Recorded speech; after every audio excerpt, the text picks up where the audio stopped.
from the Alta Report. His Webbot technology has accurately forecasted events of 9/11, the 2004 tsunami, the bailouts of the too big to fail, and many major events. On this edition of the Common Sense Show, Clif is going to discuss his predictions relative to the time frame we're in now. And the way that the Webbot works, and I'll let Clif provide a little more detail, is he sees predictive language patterns which forecast a state of total worldwide issues by a change in the lexicon as written on the Internet. And if I'm struggling to get that out, I understand what it means intellectually, but a lot easier to know it upstairs than it is to sometimes to get it to come out of your mouth. So without further ado, let's go to Clif. Welcome you to the show, Clif, and how you're on with Annie, and we're really looking forward to this interview. How you doing, guys? Hi, good to talk to you again. Yes, nice to be here. Good.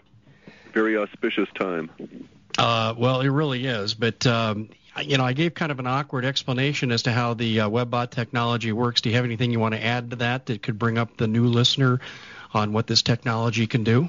Well, it's basically tracking the changes in daily use of language, and language varies from person to person, day to day. There's really no reason at an intellectual level that it should. Humans are not that engaging normally. You know, if you're cube farmed, your focus is narrow, and so your language should be narrow.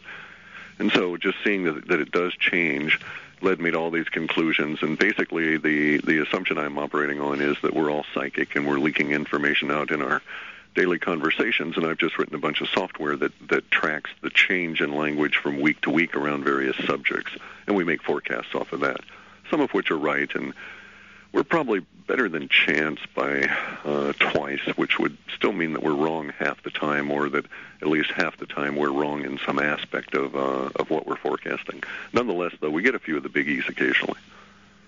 But so much of what you do pulls information seemingly out of almost thin air to draw your conclusions. I mean, you take this language, you analyze it for changes, and I'm wondering what the odds would be just to come up with the information without this technology. It would have to be literally trillions to one. I had a mathematician actually on one of our series of forecasts suggest that the best that could be done calculating on the assumption that odds actually exist, and I can debate that, but he was saying that would have been about a 6% chance of being right on any of these three particular predictions that we'd given out forecasts, and in fact we were right on all three, and so he said any given one would have been 6%, and to get all three, he said, is beyond the scope of an odds maker's ability to calculate, meaning that, you know, is on the order of 10 million or more to one against getting all three. In any event, though, that operates on a particular view that odds exist, and I'm going to have to stop and say that I don't live in that reality, and I can sort of prove it in the sense that if odds exist, then any given slot machine should pay off for any given person. And the fact is, we find that that's not true, and we've even encoded it in our language with all of the words around luck. You know, you're feeling lucky tonight, Lady Luck visits you, all of this kind of stuff, as though it is part of your consciousness as to why that particular slot machine paid off for you. And there's other examples, too. If odds existed, you should not have any variance to speak of. If you took 100 chefs, all of the same grade, say 100 one-star Michelin chefs, give them all exact same ingredients and exactly the same recipe, within that range you should get about 98 of those dishes that tasted identical, or you couldn't tell who did it. And I'm sorry, but that's not the case. When you do those kind of tests, you find out that there's variance all over.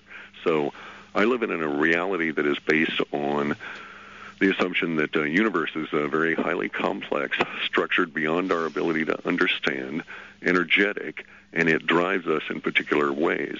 So the fact that we're correct probably, to a certain extent, means we're harmonizing with what universe wants out.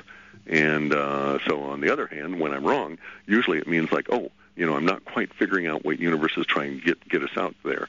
But my idea of odds is entirely different from most of the academic community, which would say, you know, give 50 people $1 and send them in and hit the first 50 slots, and you're going to get X number of that pay off. And I'm sorry, I could say that while that may be true at one level, I can find specific people for which the slots will never pay off, or others which they'll consistently pay off. Well, you're right. That should not exist. I'm sure you're familiar with the random generator experiments that show that about 1.8% of us seemingly can defy the odds when it comes to mechanical devices and following into lines of chance. Correct, and we also know that that there's 6% of the population, independent of race, although there are some specific genetic diseases that do impact this, but in general, about 6% of the population is electromagnetically sensitive, and within that 6%, about half of them can be in the grade of what's called highly sensitive.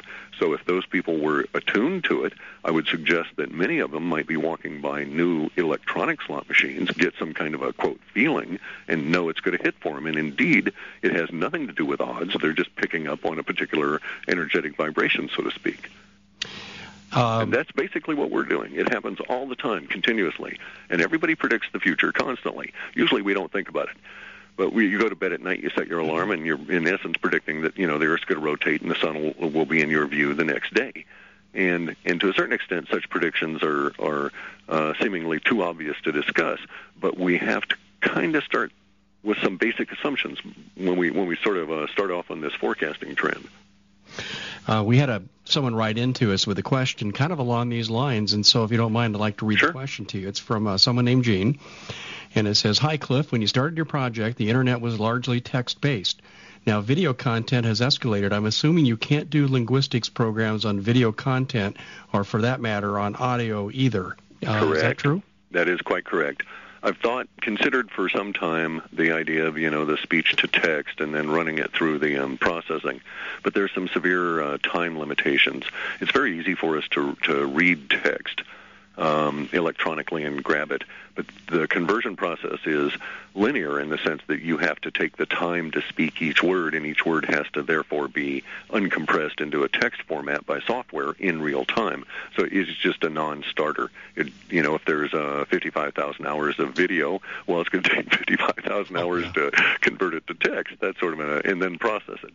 So on the other hand, when we started the project, I was actually messing around with the Internet in the early 80s when it was still in ARPA's hands. But in the early 90s, we started getting some benchmarks and some other programs I was writing on, and those benchmarks have been exceeded. So even though we have tons of video and tons of audio, we're still growing in text. As long as that's true, we can still sort of continue our process, although we're now running into the limits of what we can do, for instance, in certain areas, because there's filters that are blocking our ability to take text out of places like Australia, and we're banned in China, and so it's becoming increasingly difficult for me to get my Spider software to do some stuff in particular regions of China because of the way they're controlling their DNS and subdomains.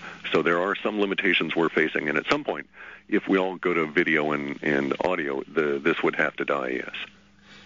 I don't think it's going to do that, because haven't we had an explosion in the amount of text on the Internet, and would that increase? We have indeed. It's still growing relatively exponentially, yes. Does that increase your ability to predict more accurately because it the does, data set's but increasing? There's a downside to it, and that is that it requires more processing time. So initially in 97, when I was doing the work, it was because I was doing it in a batch process that I got started doing it in a batch process as opposed to real time. But I did a near real-time run in like 98, and I could sort of keep up. Nowadays, though, I couldn't. We're more or less forced to do everything in large batches because the text is growing at such a huge rate, and my little computers here just simply couldn't keep up.